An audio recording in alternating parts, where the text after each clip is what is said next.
It made a lot of sense. Right after that, I backpacked through Europe for another 3 weeks and slept in train station, youth hostels, met a lot of fun people, and painted and drew everywhere I went.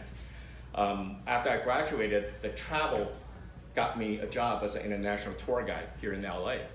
So before I read you this next, the final passage, by this time, June 4th, 1989, I was a senior tour guide here in LA. I have been throughout Europe. I have been to Canada, United States, and been to China a couple of times. But nothing really prepared me for what's about to happen on June 4th, 1989. Okay, I need to run something by everyone. Around 10 o'clock last night, soldiers opened fire on students at Tiananmen Square. Everyone's jaws dropped over the astonishing announcement. The US Embassy had issued a general travel advisory for all Americans to leave Beijing. Where did you get this information?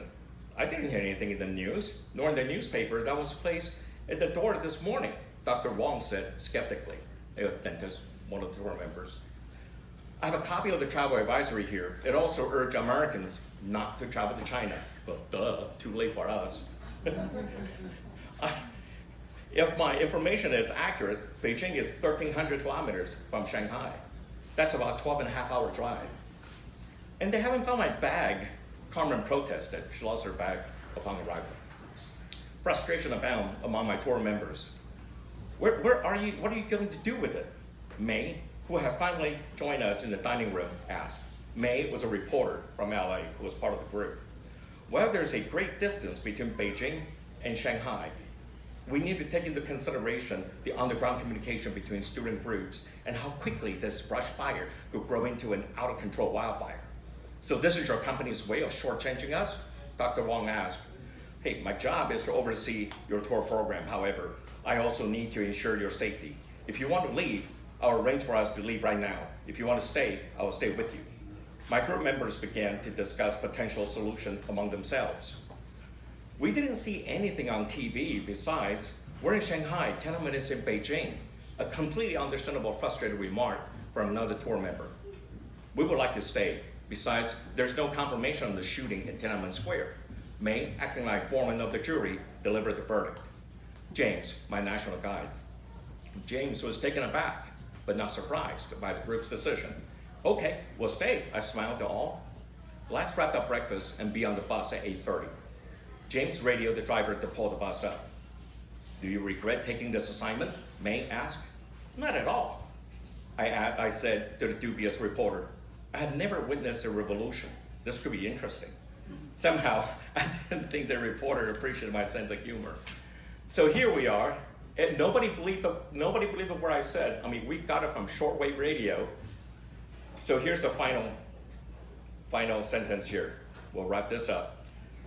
Some of our tour members snapped pictures of the marchers. Chinese authorities typically gave people the space to march and rant for as long as it was within reason.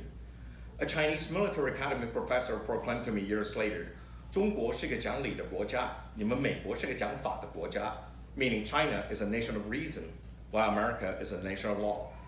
Heated protesters would stretch the definition of reason beyond its limits on this day. Smack, smack, rocks smash into the bus windshield. Through the cracked spiderweb of glass, I could see mobs gathering rocks and marching in our direction. Get down, I shouted to my tour group. Carmen instinctively dropped to her knees, using the seat back as cover. Sam hovered over his wife with his body to shield her from any potential harm. Heads down, everyone. Use your seat back as cover. I swiftly moved up and down the aisle, directing my frightened tour members to duck. As soon as I walked to past May's seat, the audacious reporter moved rapidly forward to the front of the bus to get frontal photos of the charging mob with their long lens camera. Smack! Another rock hit the windshield.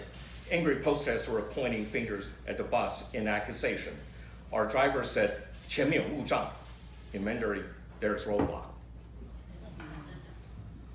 And the rest, you have to get the book to find out.